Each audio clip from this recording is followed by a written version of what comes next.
So this is a quick and dirty introduction to how to play diplomacy online. I'm going to try to give you some basic concepts to the game and how this website works. You log in, you create an account, you click a link to authorize your account. Then after you're done, you go in and somebody will create a game. You'll find that game and you'll join it.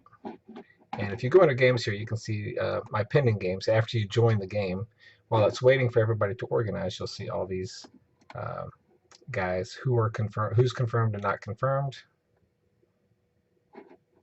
and we're waiting for the confirmation for the game to start. So after the game goes from a pending status to an active game, we'll go over here and click on active game. So over here is where we click if we want to go to the actual game and see what's going on. You'll see different statistics about this right here. So let's click on the game, go inside here. And the game is all about negotiation. Now at the very beginning of the game, I'm going to show you the order history to show you the past to how it works here. We can click on order history. And we can go to the very beginning of the game. We can see the basic layout. So I'm playing Turkey down here. We'll click on the next phase. And you'll see you'll give an order to each one of your troops to either move, hold, or support somebody. So at the very beginning, everybody was just kind of moving around. You'll see the line where people move from one area to another, trying to capture territory.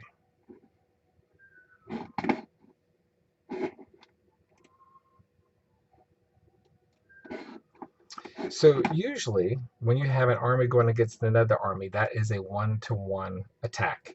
If somebody is going straight up against you, you will bounce. If you pass by somebody, you bounce. And that just means you'll retreat back to the area where you came from. So one thing it's good to do in this game is give support to your troops. And support means this guy will support a move that this guy is doing. If you're doing support, you can't move. If you're doing a hold, you can't move. And if you're doing a move, it's difficult to take an area without having support. So you're going to try to position your fleets and troops in this game to support your other guys. And then this is where you only have 3 armies per area. So you're trying to protect yourself from all these different ways you can be attacked. So that's where being an ally with somebody helps. So Moscow could ally with Hungary, or Hungary could ally with Italy, and they could try to create a shell of protection from this way. But eventually, at one point in the game, somebody might decide to backstab you and change their mind on how they're going to do this. Looking at the orders that you can do for a troop, you can do a hold, which is a defensive position. You can do a move, which is moving into an area. Or you can do support for someone, and then you can support somebody else's troop if you want. So in this situation, Russia and I are allies. We're working together here. And you can see our back doors are kind of open to each other. Just basically, at this point in the game, we trust each other. And we don't think that we're going to attack, so we're going to leave these areas open. Italy is coming across the board here and getting ready to attack. This is kind of advanced into the game. But it's important to know how combat works. Again, if you have a one-to-one attack, if this guy attacks this guy and this guy attacks him, it's one-to-one, and they're both going to go back to where they started from. If this guy attacks him and he supports him, and he has this guy supporting him, and he could add this guy, he would win this attack because he has a 3-to-2 advantage. And you'll see over here that he has only one guy. Over here, he's wide open, that this guy could walk in and take this territory. And this territory isn't taken until the end of the turn. Now, part of the negotiation process is the public press room, where you can send announcements basically giving a hard time to other players or letting them know of devious plots that you've heard. You can go into messages, and you can compose a new message and send a message to somebody, or somebody can send a message to you. And you could basically take a look at a message from somebody asking you to be their ally. So you can either do this through Facebook or do it through the Play with Diplomacy website.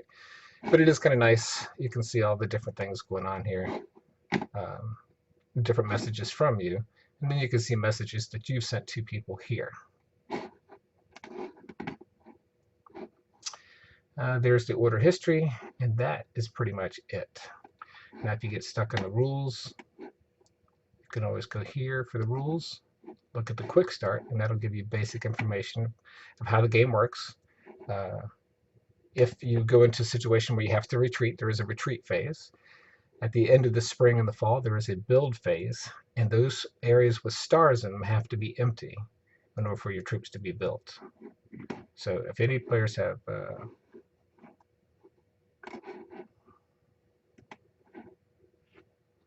so army units can only move on land, fleets can move on oceans, but they can land on seaports. 5 types of moves. There's a hold, defensive, move, which is kind of moving to attack an area, support another troop who is moving or attacking, and convoy. And the fleets in the middle of the ocean can be used for adjacent land masses to transport troops across the ocean. If you use them for transport, you cannot use them for support. You can only basically do one thing. And then there's the extensive rules, which kind of goes into more detail. Now, another important thing to know is the maps. I sent pictures of the map, but taking a look at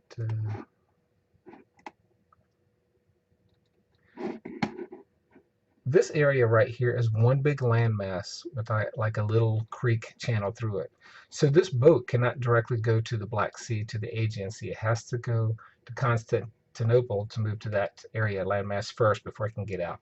Most of the other sea zones are directly connected, so there's not really a problem there.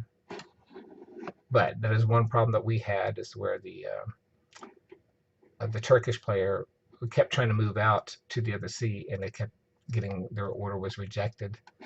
I'll show you that real quick.